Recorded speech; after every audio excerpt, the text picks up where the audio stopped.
На секоја врата сме трупнали. Нема дека не сме пишали представки. До кабинетот на председателот на жена му беше у некоја хуманитарна организација, слика и праќак. Преземале некој нешто, казниле некој што не е дадел одобрение, а го беа ставили детето што ми го утепа. Мора да 10 знаете години, Ништо. за да детенца од 10 години. значи Оти секој тогај не се стави на октоподот, так, Да, со пипците. сега се повтори историјата. Историјата сега се повтори со толку жртви. Па за тоа Толку бе деца, обрадуваме да толку се жртви. кажат. Тогај Кажете мој си дојде, слободно, значи кој шо е. Тогај мој дојде, тогај да му се настапеше на октоподо на главата и да му си сечеа пипките, немаше да биде така. После Од 14 у граду уште тогај беше таа мафија. Верувајте луѓе, Немаше врата на која не пропнаме и на која не ојдоме. и да Како... избегнува. И на крајо, значи што направиме? Само успеаме со машми да докажеме дека детето не е било криво што си играло у двор на детска градинка. Само тоа успеаме.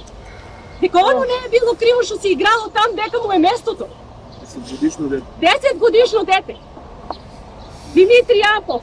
Нека завртат новинарите, нека прочитат пред 14 години и 9 месеци. Кој новинари, односно воли новинарите? сакам само едно нешто да ви кажам, луѓе. Сите покушаат да ставам у контакт. Никој не го интересираше тогај да извести. Никој. Таа корупција уште од тогај. Луѓе. Тај гнил систем уште од тогај. Знаме си тоа е 13 години и 9 месеца. И сега толку жртви сега истите деца, вечињето овие што се били тогај деца, се момчиња, момички, и они го истото дочекаат. Од тогај гнил Не е систем, јасно од зашто оваа обштествена градоначалници негрижа што ги седат пустија. по кафичите и пијат кафиња.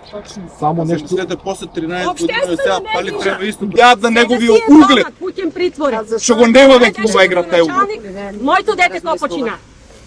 На дено на детето, иницијатива граѓанска, колку потписа е требало, 1000 или 3000 собраме. Сите невладини организации се потпишаа. Поднесеме го собранието. Да се именува градинка ле, улица ле. Првично беше градинка. Што беше одговор на градоначалникот, сеќаваш ли се? Само Да не се става име на починато детето и ќе ги подсеќава граѓаните на несреќен случај. Да. Е баш да Сега ги ги тоа подсеќа да не се десе ово.